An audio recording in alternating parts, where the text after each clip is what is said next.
Hello friends, பாவக்காய் பொரியல் கசப்பு இல்லாமல் எப்படி செய்வதுன்னு பார்க்கலாம் வாங்க. ஒரு கடாயில் பாருங்கள் 50 கிராம் கடலக்கொட்டை எடுத்து நான் வறுத்து எடுத்துக்கணுங்க. அதே கடாயில் பாருங்கள் எண்ணெய் கொஞ்சம் விட்டு பாருங்கள், சின்னதாக பொடிசாக எவ்வளோ பொடிசாக கட் பண்ண முடியுமோ அவ்வளோ அளவுக்கு பொடிசாக பாகக்காய் கட் பண்ணிக்கோங்க. கட் பண்ணி அந்த எண்ணெயில் போட்டு கொஞ்சமாக லைட்டாக உப்புத்தூள் மேலே தூவி நல்லா கைவிடாத நல்லா சுருண்டுற அளவுக்கு வதக்கி எடுத்துக்கோங்க. திருப்பி அதே கடாயில் பாருங்கள், நான் எண்ணெய் ஊற்றி தேவையான அளவுக்கு நீங்கள் எண்ணெய் ஊற்றிக்கோங்க. எண்ணெய் ஊற்றிட்டு பாருங்கள், கடுகு போட்டுக்கோங்க. கடுகு போட்டு பொரிஞ்ச உடனே நான் வெங்காயம் 2 வெங்காயம் பொடிசாக கட் பண்ணி வச்சுருக்குறேங்க. அந்த 2 வெங்காயத்தையும் பொடிசாக நான் கட் பண்ணி வச்சுருக்கிற வெங்காயத்தை நான் சேர்த்திக்கணுங்க. சேர்த்திக்கின்னு இப்போ வதக்கி நல்லா வதக்கி எடுத்துக்கலாங்க. வதக்கி எடுத்துகிட்டு அடுத்தது நான் கறிவேப்பிலை கொஞ்சம் சேர்த்திக்கிறேங்க. நான் கறிவேப்பிலை சேர்த்திட்டு பாருங்கள், தக்காளி நான் ஒரு 2 தக்காளி பொடிசாக கட் பண்ணி வச்சுருக்குறேங்க. நீங்கள் 2 தக்காளி 3 தக்காளியும் சேர்த்திக்கலாங்க. நான் 2 தக்காளி தாங்க சேர்த்திருக்கேன். பாருங்கள், 2 தக்காளியும் நான் அரிஞ்சு வச்சுருக்க தக்காளி சேர்த்திட்டு அதை பொடிசாக பாருங்கள் கட் பண்ணி வச்சுருக்கேன். அதை சேர்த்திக்கணுங்க. நான் பாருங்கள், நீங்கள் அதுமாரி கைவிடாத நான் அதை தக்காளியை வதக்கி எடுத்துக்கலாங்க.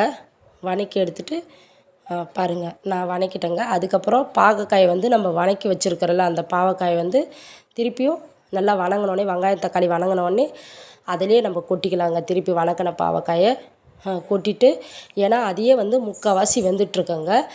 நல்லா நான் வதக்கி விட்டுட்டேங்க.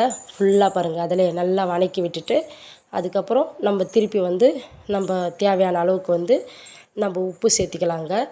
நான் தேவையான அளவுக்கு முன்னே ஃபஸ்ட்டே லைட்டாக உப்பு சேர்த்திருக்கிறேங்க. இருந்தாலும் இப்போ கொஞ்சம் நான் மீடியமான அளவுக்கு உப்பு சேர்த்திக்கினேங்க. உப்பு சேர்த்திட்டு மஞ்சத்தூள் போட்டுக்கலாங்க. ஒரு அரை டீஸ்பூன் மஞ்சத்தூள் சேர்த்திக்கலாம். மஞ்சத்தூள் சேர்த்திக்கின்னு பாருங்கள், நான் அரை ஸ்பூன் மஞ்சத்தூள் சேர்த்திக்கினேங்க. மஞ்சத்தூள் சேர்த்திட்டு மிளகாய்த்தூள்